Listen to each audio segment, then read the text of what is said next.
How much does freedom cost if its price is life itself? And who decides where courage ends and defiance begins? Baghdad, September 27, 2018. The city breathes heat, dust, and tension. On a narrow street in the Kamsara district, a white Porsche crawls forward as though it senses eyes on it. In the next moment, 3 shots. Sharp, cold, no warning. The car jolts to a stop. Behind the wheel, Tara Fares, a 22-year-old model and influencer, too vivid for a world where women are expected to exist in the shadows. Around her, silence. Her phone still pulses with alerts, likes, comments, perfume ads, as though life is still ticking onward. Who pulled the trigger?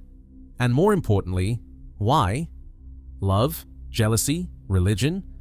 Or simply hatred for a freedom that sounded too loud in her voice? Baghdad is used to explosions, but that day the city froze. Because they didn't just kill a young woman, they killed a symbol of what cannot be tamed.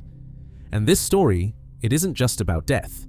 It's about how terrifying it is to live when daring to be yourself might get you shot at point blank.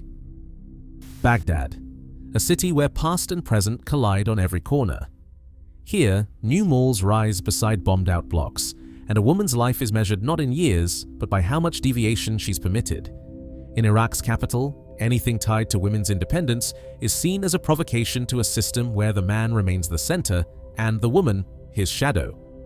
Iraq's society, worn down by decades of conflict and instability, has evolved into a system of total control. In every home, at every marketplace, in every school, there exists an unwritten code. Don't stand out, don't question, don't be noticed. A woman can study, work, run a business, but her safety depends directly on how well she aligns with the expectations of family, neighbors, and religious community. Religion and tradition, fused together, became powerful levers of authority, where faith intertwines with fear, shaping the destiny of women from childhood. Any sign of autonomy is viewed as a breach of order, and the punishment isn't by law, it's by shame, violence, or even death. After Saddam Hussein's fall in 2003, Baghdad formally adopted democratic institutions, but in practice, the state fell under the sway of religious factions and armed militias. These forces effectively dictate what is allowed and what is forbidden. Their notions of honor and duty often replace the rule of law. For women, this means life under constant surveillance. If a young woman laughs too loudly, posts her photo online, or leaves home unaccompanied, she risks becoming a target. A society scarred by war seeks control wherever it can, and that control often focuses on women. In households, conversations center not on a daughter's education, but on her reputation. Girls are taught early to avoid talking to men, not to meet eyes, not to argue. Any deviation is seen as a threat to family honor. By the early 2000s, Baghdad had become a city torn by internal contradictions. On one hand, the internet, fashion, and social media emerged. A new generation was beginning to demand a different life. On the other hand, the old laws of honor hadn't vanished. On the streets, you might see women in jeans and wearing makeup, but behind every such choice lay a risk: condemnation, assault, exile. For many young Iraqi women, the internet became the only space where they could try to be themselves. But even there, their freedom was an illusion. Every photo, every comment could trigger threats. There was no one to protect them. The police often refused to take reports, dismissing such cases as family matters. In this tension, a generation of women was growing up aware that the right to self-expression and life demanded enormous effort. They understood that in their reality, courage borders on danger. Tara Fares became one of those who dared to break the silence. But even before her name became known around the world, the country she grew up in had already learned to deal harshly with those who dared to be free. Baghdad remains a city where a woman must be cautious even in her thoughts. Here, the resolve to live by one's own rules becomes a test, not metaphorical, but literal. And every woman who steps beyond what is allowed knows a single forward step may be her last. Zayuna, East Baghdad, 1996. In a modest apartment lives a large family, a father from Iran, a mother from Lebanon, and 7 children, 3 sons, 3 daughters, and the youngest, a girl named Tara. The younger siblings share one bedroom. The older ones help with chores. The family was of Christian origin, but at age 6, Tara converted to Islam. This change was documented formally and in everyday life. Religious classes, new customs, a different prayer schedule. For little Tara, it became simply another must in the daily routine. Her childhood unfolded under a constant shroud of anxiety, with reports of military operations and checkpoints on the streets. At home, there were simple rules: study, help her mother, and return home before dark. The television was only turned on for news or dramas. Music was played quietly. Her clothing was modest, and the outfits for celebrations were picked together with the older relatives. Every trip required permission. Addresses were scribbled on a slip of paper by the door. School became Tara's first step toward independence. The commute back and forth, new friends, teachers, extracurriculars. On her way from school, Tara's mother often overheard neighbors and acquaintances repeat the same phrase: "Your daughter is so beautiful. Marry her to my son." This wasn't just praise, but a marriage proposal. Her mother answered evasively, but the notion of marriage solidified in the girl's mind. Everyone around her expected her engagement. Conversations about marriage became part of her growing up, as inevitable as the changing of seasons. In the household, everything followed strict tradition. The older girls taught the younger ones how to manage chores, while the boys handled practical tasks. Their father demanded discipline and respect for heritage. Family meals were shared, conversations were brief, and personal feelings were never brought to the table. The outside world was judged through one lens, proper or improper, and the family's reputation was treated like a fragile resource that could be destroyed with a single wrong move. In elementary school, Tara was diligent. Her notebooks were neat, she loved drawing, and she took part in school plays. Teachers praised her confidence and ability to learn quickly. Yet, beneath every achievement came a constant reminder of the importance of proper behavior. Any activity that could make Tara stand out was judged through the lens of family values and public opinion. Teenage years brought even more restrictions. Late outings were forbidden, phones were checked, and curfew was never negotiable. Her notebooks filled with sketches of outfits and hairstyles, but these interests were kept hidden because showing personal taste sparked conflict. Weekends were spent with relatives where the topic of Tara's marriage came up again and again. They already spoke to her as a future bride, ignoring her passion for photography and fashion. By the time she entered high school, one rule was firmly established: following social norms was the safest path. But inside Tara, an opposite instinct was growing: the urge to make her own choices. She didn't discuss it with anyone. It only surfaced in small ways: determination in her studies, attention to her appearance, a desire to earn her own money. Conversations about marriage became more frequent and specific, and in her family, turning 16 was seen as the beginning of adult decisions. This is how the foundation of her story was built: a large family with immigrant roots, a religious shift at a young age, strict household routines, and early expectations of a marriage arrangement. On the surface, it was a typical story of the Zayuna district. But here is where the conflict took root, between the path she was given and the life she wanted, soon to erupt into the forefront. Tara was 16 when they married her off. No discussions, no choice. Her relatives believed it was the right thing to do. The husband was older, wealthy, from a respected family. She stayed silent, knowing refusal wasn't an option. From that day forward, her life no longer belonged to her. At first, it looked like a formality: house, relatives, tradition, but it quickly became clear this wasn't a family. It was a cage. Her husband controlled every step, banned phone calls, restricted visits, and demanded obedience.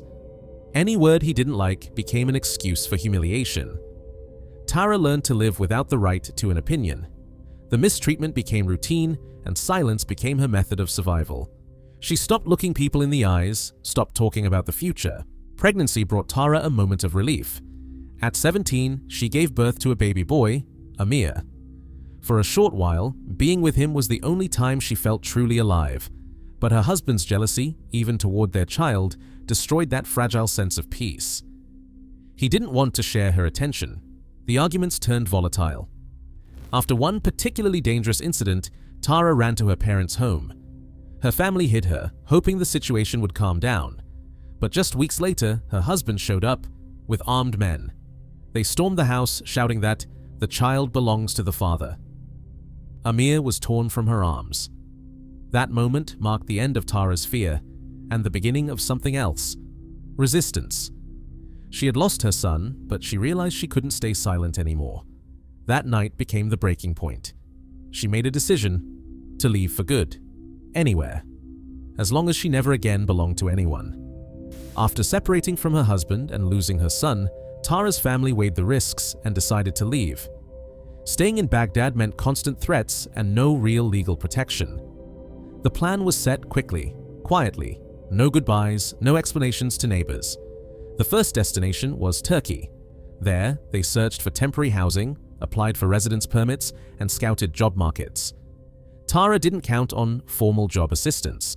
Instead, she built a portfolio, did test shoots, and landed small gigs with local brands. Her looks and work ethic helped her book short-term contracts, catalog shoots, runway shows, beauty campaigns. The pay was inconsistent, but far better than random side jobs. At the same time, her family explored options in Greece, evaluating legal status pathways, testing the healthcare system, and considering the future for the younger siblings. It wasn't a forever move, but a backup plan. Some relatives stayed in Turkey, others traveled with Tara. They split costs and responsibilities to avoid being fully dependent on one country or one immigration system. Jordan became a turning point for Tara. There, she found a way to secure both her family's safety and her own financial independence. After booking a few major campaigns, she saved up enough to put a down payment on an apartment. The purchase was legally secured, ensuring the property couldn't be taken from her by anyone. It was the first asset that was fully hers, and hers alone. From then on, modeling wasn't a side gig. Tara ran it like a business. She signed contracts directly and through agencies, scheduled shoots, handled prepayments and final invoices, and made sure every photo met her standards. She built a professional reputation based on discipline, always on time, always prepared, never causing drama on set. By the next season, she had regular clients, brands that trusted her enough to skip castings. Her work in Turkey and Jordan complemented each other. Some brands preferred coastal shoots, others booked her for studio sessions in Amman. Tara was no longer just surviving, she was rising. The family slowly stopped living out of suitcases. In Jordan, they began to settle in. The children got access to schooling, and the older ones helped around the house. Financial struggles didn't disappear, but they became more manageable. Rent, utilities, food, all planned for in advance. Tara learned how to navigate the seasonal nature of the fashion industry and set aside money for unexpected expenses. Still, Iraq never left her mind. The temporary safety of life abroad couldn't replace the feeling of home. She began analyzing the possibilities of building a career back in her homeland. On the surface, her modeling work was progressing well, but her core goal remained unchanged: to reclaim control of her life in the place where she was born and raised. The question wasn't if she would return, but when and under what conditions. Once she had enough experience, contacts, and some financial stability, Tara decided it was time. She planned the return as a working trip with long-term potential: shoots, collaborations with photographers, new publications, and local projects. Her family kept their Jordan apartment as a fallback option. The path had been long: Turkey, Greece, Jordan, and now Baghdad. This wasn't some impulsive move. It was a calculated step after years of rebuilding life from scratch. In 2014, Tara returned to the Iraqi capital and entered the Miss Baghdad beauty pageant. The event had a semi-official status since the national Miss Iraq competition had been discontinued in 1978 and wasn't set to resume until 2015. So this pageant wasn't officially registered. In the final round, Tara placed second, earning the title of first runner-up. While it didn't give her national recognition, it instantly put her in the spotlight. Local media began writing about her. Behind-the-scenes photos from the contest spread quickly through community pages online. Photographers started adding her name to their call lists. The weeks that followed showed just how fast public opinion moves in Baghdad. Curiosity about the fresh face was quickly mixed with gossip. People weren't just talking about her looks, they dug into her past, her marital status, her habits, her social circle. Invitations for shoots and interviews rolled in, alongside attempts to label her. But in professional circles, it actually worked in her favor. Her name became familiar. Her portfolio grew with runway shots, studio photos, editorial work. By 2015, she applied for Miss Iraq, the national pageant now finally resuming after decades.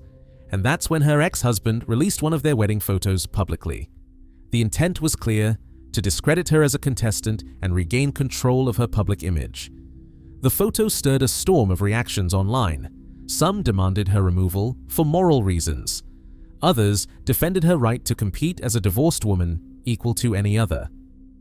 The pageant organizers didn't make the scandal a central issue, but the incident firmly cemented Tara's name in the public conversation. The photo incident wasn't just important for what it showed, it was critical because of what it caused. It revealed how, in Iraq, a woman's private life can be weaponized and how quickly personal matters spill into the public arena. But Tara didn't disappear from the spotlight. She didn't stop working. She kept showing up on set. For some brands, she became a risk. For others, she was an opportunity. A name sparking media buzz meant one thing: reach. By the end of 2015, her rise to fame was no longer a fluke. It was a system. She was working with a team of professionals, makeup artists, stylists, signing off on looks, scheduling shoots, approving what went public. Still, a bureaucratic hurdle remained. Her name wasn't listed in official archives of past national pageants. That's because she earned the first runner-up Miss Baghdad title during a period when beauty contests weren't officially registered by the state. Public reaction to her growing presence stayed mixed. Criticism and praise existed side by side. New photo shoots sparked just as much backlash as they did excitement. But for Tara, this was the beginning of her public life inside Iraq. She was no longer just a model working abroad. She was now a figure on the local stage, a face people talked about, followed, and judged. Her next goal was clear: to find her own voice and build an identity that didn't depend on anyone's approval. That became the core of her next chapter. In 2016, Tara launched an Instagram account. At first, it was just an online portfolio, professional shots and behind-the-scenes clips. But slowly, it evolved. She started adding short videos from her daily life, and the page transformed from a modeling feed into a personal blog. The audience exploded. Within 2 years, she had around 2.8 million followers. People talked about more than her fashion. They talked about her courage. In a country where women's independence still sparks controversy, she became a symbol. In her bio, one line stood out. It became her manifesto: "Life is short, and I'm doing what I want with mine." The content stayed relatable: makeup, fashion, fitness, everyday life. But for many young Iraqi women, it was more than a beauty blog. It was an example of a woman speaking for herself, unfiltered, unapologetic, and not bending to society's expectations. Over time, Tara began landing major ad campaigns. Salons, clothing brands, beauty companies all wanted to work with her. But she set clear boundaries: no contracts that required her to cover her tattoos or change her style. She lost some deals because of it, but what she gained was worth more: a reputation as a woman who stood her ground. Her content followed a tight schedule: photos, stories, live streams. Tara spoke directly to her followers, answering questions, sharing tips. Her voice was steady, unapologetic. In one clip, she says, "I'm not hurting anyone. So why does someone else get to decide how I live?" To some, she was the face of a new, liberated woman. To others, she was a provocation. But no one stayed indifferent. Tara understood that being in the public eye came with a price, but she kept running her blog the same way she lived her life: openly, directly, and on her own terms. As her fame grew, Tara started facing the darker side of visibility: a wave of hate and threats. Hundreds of comments flooded her posts: accusations of indecency, death threats, attempts to intimidate her into silence. Every photo was picked apart: a tattoo, bare shoulders, dyed hair, each one labeled a disgrace. One photo in particular sparked outrage. It showed her from behind, partially uncovered, taken during the month of Ramadan. Conservative bloggers called it an insult to faith. Some launched online campaigns demanding her account be taken down. Threatening messages poured in daily. Tara didn't stay silent. In her replies, she wrote openly: no one should be forced to follow someone else's rules. In one post, she addressed the country's leaders directly: "I have more honor than those running this country. Stop telling us how to live." That message struck a nerve. It was picked up by Arabic media across the region. The backlash intensified. She was accused of destroying morality, her home address was leaked, brands were pressured to drop her. Some partners backed out. Others, however, stood by her, seeing her as a symbol of independence. Tara kept working. She kept posting. She didn't delete a thing. She said her mission was simple, to prove that women have the right to choose and to be heard. But in an environment of fear and censorship, that mission became an act of defiance. By then, Tara had become the center of a cultural standoff. On one side, millions of followers who saw her as a role model. On the other, radical groups who saw her as a threat to the status quo. And the louder she spoke about freedom, the more people tried to silence her. With her rising fame, the threats that had once been occasional became a daily reality. Her inbox filled not just with insults, but with graphic, detailed threats. Tara told those close to her that she reviewed them every day. Some she ignored, others she documented, but she had no plans to stop. Fear became part of her routine, alongside photo shoots and business meetings. The day before her trip to Baghdad, Tara gets on a call with two of her close friends. The conversation is all business. Plans for an upcoming vacation in Malaysia, dates, tickets, hotels. But her friends can't ignore their concern. They remind her about the threats she's been getting in direct messages, questioning whether this trip to the capital is even worth it. Tara's response is calm and firm. "I'm not hurting anyone. I don't have enemies." She explains that her schedule is tight, rescheduling isn't an option, and there's just too much noise online to react to every single message. Her plans for the coming days are mapped out down to the hour. In Baghdad, she has a commercial shoot lined up with a photographer she knows well. After that, a few meetings to finalize branded content. At the same time, she's prepping her next content batch. Shopping hauls, beauty segments, short clips from salons. Traveling between Erbil and Baghdad is routine for her, and the shoots are carefully timed with road conditions in mind. That morning, she shares a few Instagram stories from the car, footage of the open road, stretches of highway through the desert, her usual focused work mood. In her feed, there's a new video of her boyfriend test driving a white Porsche, the same car followers already knew had been a gift from an admirer. The clips from the journey felt like just another day in the life. Packing up, coffee on the go, updates on her next project. Warning signs were still coming in, but Tara didn't shift her plans. No extra security, no date changes, no trimming the schedule. Every phone call that day was strictly business, confirming appointments, checking shoot props, reminding partners about scheduled posts. In private chats, she wrapped up details for the Malaysia trip, penciling in dates, agreeing, "Let's wrap the shoot first, then book the tickets." That same day, new comments appeared under old posts. The usual mix, provocations and thinly veiled warnings. Tara didn't respond. By evening, as she entered the city, she turned the camera back on for a few quick shots of the drive. Her familiar, on the way to set format that her audience had come to expect. Her meetings were confirmed. The shoot post-announcement pipeline was locked in. She finished her last calls, with the photographer and her loved ones, but something felt off. There was tension in the air.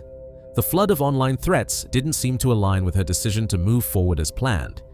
And then, she reached the neighborhood where the final part of her day was scheduled. There were only a few work tasks left. Some follow-ups from brand partners. Everything seemed to be going according to plan. But in that moment, right there on that street, the distance between online noise and real-world danger vanished. In the first few hours after Tara's murder, police began gathering evidence, reviewing surveillance footage from cameras placed along the route her Porsche had taken. One video showed a motorcycle carrying two riders trailing behind her car. The bike briefly pulled up next to the driver's side window. Then, 3 gunshots. The suspects vanished down a nearby street. Investigators matched footage from various angles with witness statements. A suspect description was created and shared with law enforcement units. Hospitals and motorcycle repair shops were checked. Phone records were requested from cellular providers to trace calls and track signals in the area at the time of the crime. But the murder weapon and the motorcycle were never found. Prime Minister Haider al-Abadi demanded a full report within 48 hours. The Interior Minister announced that suspects had been identified, calling it a gang-related attack, and claimed arrests were imminent. But the fact that none of Tara's valuables were taken raised doubts. Journalists and human rights advocates questioned that version. Rumors swirled in the streets and online about a possible connection to the powerful al-Hashd al-Shabi militias. No official confirmation was given. The government centralized control of public information. Only one spokesperson was allowed to comment, and they repeatedly deflected questions, citing an ongoing investigation. Months passed. No arrests were made, no forensic findings were released, journalist inquiries were ignored. Witnesses weren't re-interviewed, and investigators failed to connect Tara's murder with other attacks on high-profile women. Requests for access to additional surveillance footage were denied, sometimes on the grounds that no recordings existed. Years later, the case remains unsolved. No suspects, no accountability, and the government's promises remain broken. In August 2018, just weeks before Tara's death, two other well-known Iraqi women were found dead under questionable circumstances. Plastic surgeon Rafif al-Yassiri, known as Barbie, was declared dead from medication complications. Beauty salon owner Rasha al-Hassan reportedly died from a severe cold. Both explanations came with no medical documentation. Investigations were opened, then quickly closed. Their names had already appeared in online discourse as cautionary tales for anyone living openly. On September 25, 2018, just 2 days before Tara's death, human rights activist Suad al-Ali was gunned down in Basra. Police attributed it to a dispute with her ex-husband. But activists reported a pattern. Threats had been made against other women involved in protest movements. All three women, Rafif, Rasha, Suad, shared one thing in common with Tara. They were public, outspoken, independent women with strong voices and real influence. The methods of death varied: gunfire, unexplained medical causes, but the message was the same: intimidation. In the wake of these killings, many female influencers shut down their accounts. Projects were cancelled, brand deals quietly disappeared. Prime Minister al-Abadi mentioned possible coordination between the incidents, but no real actions followed. The potential link between these cases remains a topic of discussion, not investigation.